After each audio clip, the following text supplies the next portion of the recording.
As we go into the new year, I feel this wave of energy, as it usually happens when we clear out a new year and go into a new one. And if you've been following me for a while now, you know that I've been talking about this like purging energy of having ourselves clear out what no longer serves us anymore and go into high vibe, go into elevate into the experience and the reality that we know in our heart is so real for us, that we know we are going towards. We always have been. We know that. We knew that. And I think there's a lot of us that still feel scared, still feel like fear is holding you back. This is a message today, and it's gonna be a strong one. So a message that came through today is if you do not take chances on yourself, if you do not let your dreams speak and listen to them, you will be exactly where you are now this time next year. Going into the new year, you'll just repeat 2024, 2023, 2022, 2020, 2019.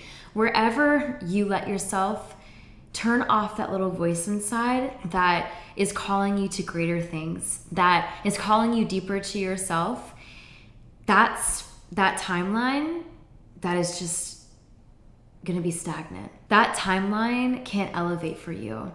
And what I think about the universe is that we can think that there's so much abundance and infinite potential for us, right? So many people say, when you're a kid that you have so much of a bright future, have so many goals and so much hope. And a lot of people, the adults used to ask you, so what do you want to be when you grow up?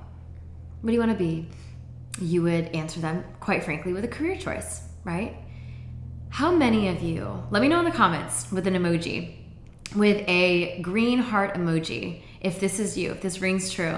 How many of you didn't say a career, but said something that you're passionate about?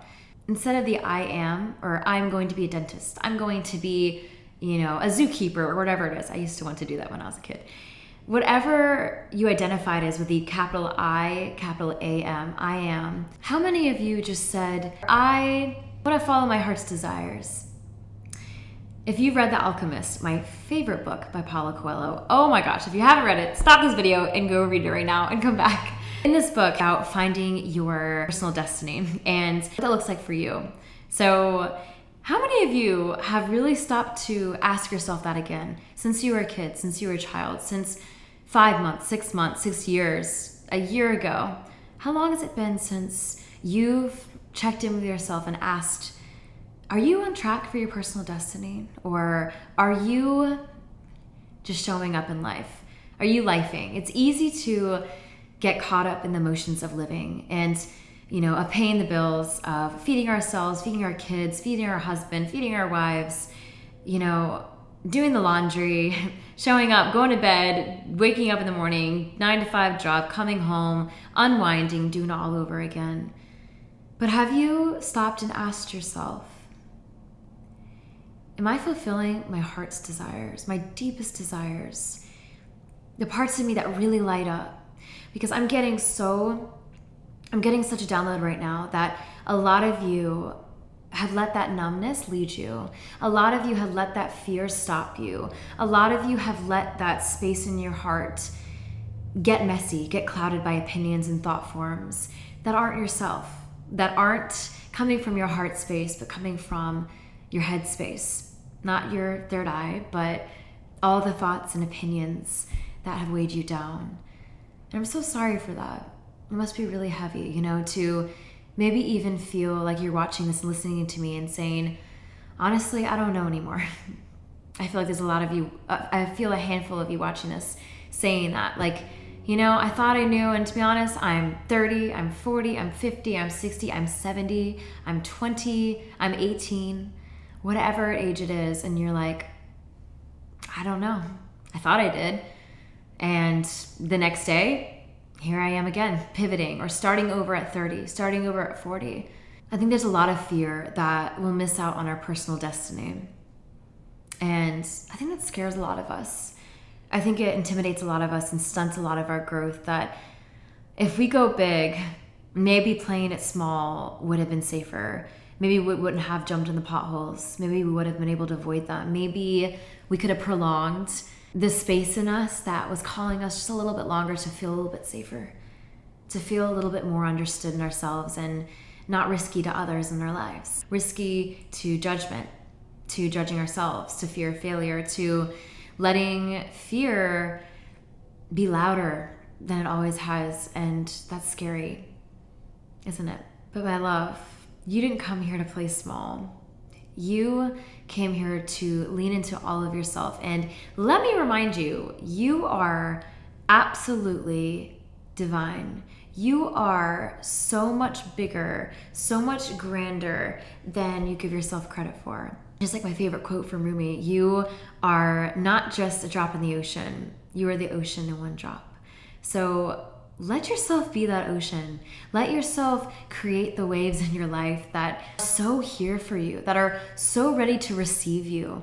You know, it can get messy and challenging being human and showing up for all the responsibilities that we have, but I feel this message is for you to remind you to slow down a bit, to remember to listen a little bit more to the spaces in you that are really longing for you to just sit down, eat some popcorn, and take it in. For the longest time, I feel like you have done a lot of selflessness for other people. You are a selfless person. You're an empath.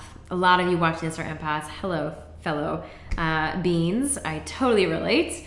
And I think the greatest pitfall for us is that we can get so caught up in the noise. We get so caught up in the caregiving and the helping and the almost like seeding for our next healing mission, you know? And it can get to be a lot that we forget that we too are here for ourselves, that we too need to show up for ourselves the exact same way that we give to other people.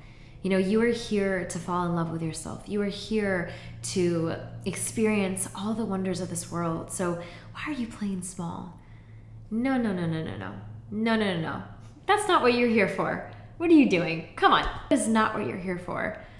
So let this be a reminder going into the new year to just pause and reflect. You don't have to have it all figured out. In fact, I think going back to that space of what do you want to do with your life, when we were always asked that, expecting an answer. The society almost expected we had an answer to that. If you didn't, it would usually be met with, oh, that's okay. You'll figure it out, you know, or, you know, when I was your age, when I was that age, I finally figured out when I was, and I think that deters a lot of us and scares a lot of us and confuses a lot of us into thinking that our destiny is a destination.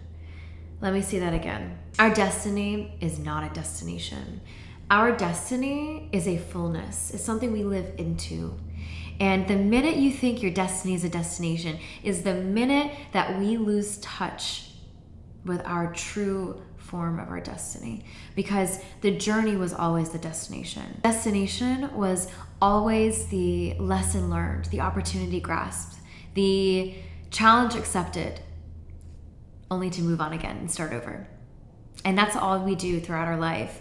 There's never ever a spot where we say, I found my destiny, I found my true calling, I found my purpose in life. And I think that we can say those things and know those things, but what I'm trying to get at is what that looks like is always going to be changing. You are always changing, and how that external shell is going to present itself will always change. What inside is constantly evolving. So let yourself have grace with yourself through that. You're not a one size fits all. You are a million and one puzzle pieces that are learning to find its own puzzle. And as soon as you do, you realize that you were never just that one puzzle piece. You are the entire puzzle, all in one, all the pieces together. And there's so many ways that you form, that you come together. So don't fear what that looks like. Don't fear not knowing what that looks like. Don't fear like you've lost touch and you can't get there again. Because at your core, at your essence, it's here always waiting for you. You are so loved. You are so held. Don't let fear dictate your next steps. Just step and watch yourself unfold.